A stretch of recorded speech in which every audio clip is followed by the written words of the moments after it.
Bonjour. Alors, sur les tablettes de Sumer, donc j'ai pris des notes. Donc l'accusation c'est que la Bible est un plagiat des tablettes sumériennes, qu'elle aurait recopié, donc que la Bible est fausse. Bon. Alors, le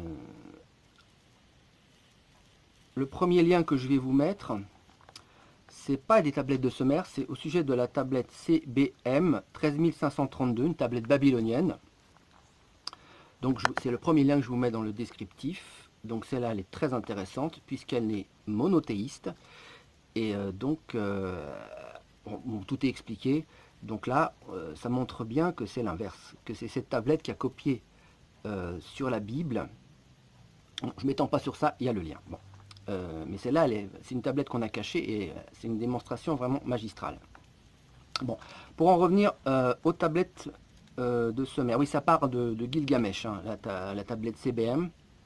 Donc là, c'est une autre accusation du même genre. On accuse la Bible d'avoir copié des tablettes babyloniennes. Babylone, c'est juste un petit peu après Sumer, donc c'est le même cas de figure. Donc là, ça a déjà été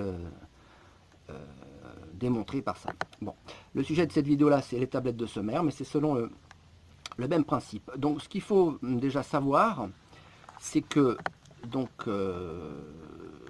il y a le déluge dans le temps, ensuite il y a ces fameuses tablettes, et après l'écriture de la Bible, la Genèse par Moïse. Donc il faut savoir que la Genèse a été écrite par Moïse en Égypte, où il recueillit avec amour les souvenirs nationaux dans les écrits antérieurs et de la bouche des anciens.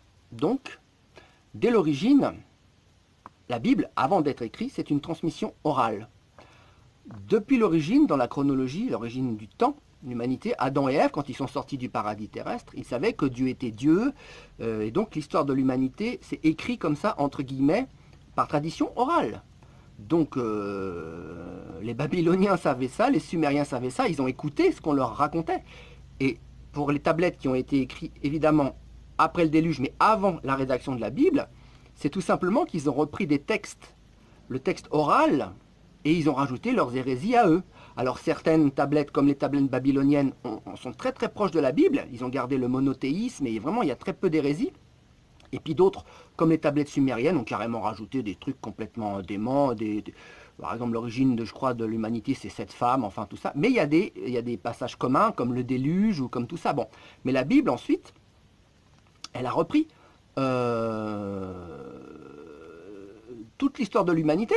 Donc je vois pas pourquoi la Bible n'aurait pas parlé du déluge, puisque c'est un fait historique de l'humanité. On retrouve ça aussi dans des bouquins chinois. Donc on ne va pas accuser la Bible de plagiat, parce qu'on retrouve ça dans les tablettes sumériennes. Ils en ont parlé aussi. Donc voilà, c'est pas...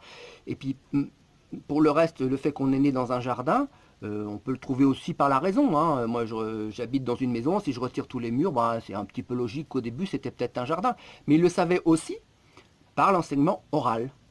Ceux qui ont suivi Adam, ils ont enseigné qu'on était né dans un jardin, tout ça. Donc tous les peuples païens, ils ont repris cette thématique-là, qui était déjà enseignée de manière orale par la tradition avant l'écriture de la Bible.